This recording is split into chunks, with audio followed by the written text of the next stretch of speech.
I'm very excited to be filming my third comedy special. This is my third special, and very excited for that. Yeah, man.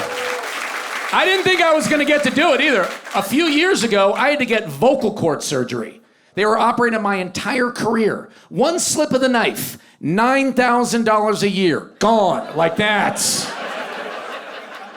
You know how scary it is to know that you might never be able to perform in Phoenix in the dead of summer again? Do you have any idea? Wearing a jacket? Yeah, I'm wearing a jacket. This was a bad move. Thank you, sir. This was a bad move. Yeah, I don't think polyester in Phoenix heat was the move. Thank you for pointing it out already, fucking white male Karen. Thank you very much.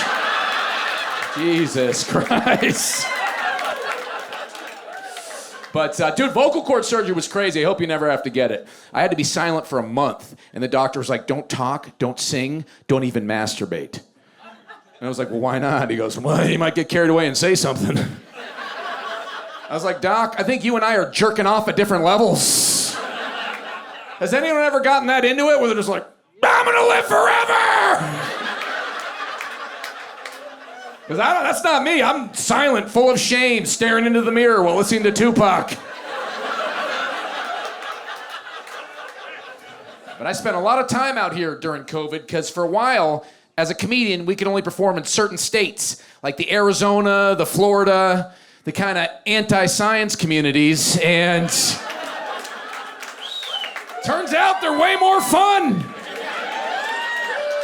Turns out if you don't believe in science, you don't get offended by jokes. Right? Like, there are no woke anti-science people. We're like, the world is flat, and my pronouns are him, her, big truck.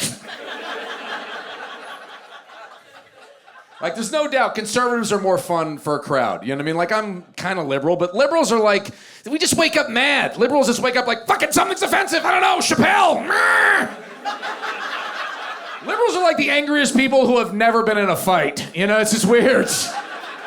Unless it's on Facebook. But, so it's weird. Like, where I live in LA, it's hard to get away with anything comedy-wise now. You make fun of an Italian and someone's like, oh, I used to go to the Olive Garden. I think I'm triggered. I used to play Super Mario Brothers. I need to write a blog. Meanwhile, you can go to Texas and beat a penguin to death. They're like, fuck yeah, I like that guy. And dude, when Trump was president, and I know we're coming up on that sweet sequel, but the first time, which is either the best thing or the worst thing that's ever happened. But when Trump was president the first time, it got so divided in this country that comedians, we had to have like 2 different acts. Like 1 week you'd be in San Francisco, Trump is the worst. Then you'd go to Indiana, we fucking did it! And you just start high-fiving people's guns. You'd sing a Jason Aldean song and the whole crowd would come in the shape of an eagle.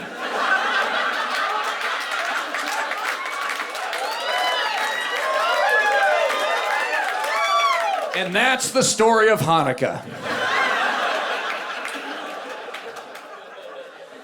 People love guns out here, man. Seems like in America, though, the people who love guns the most always have a weird reason for why they love them.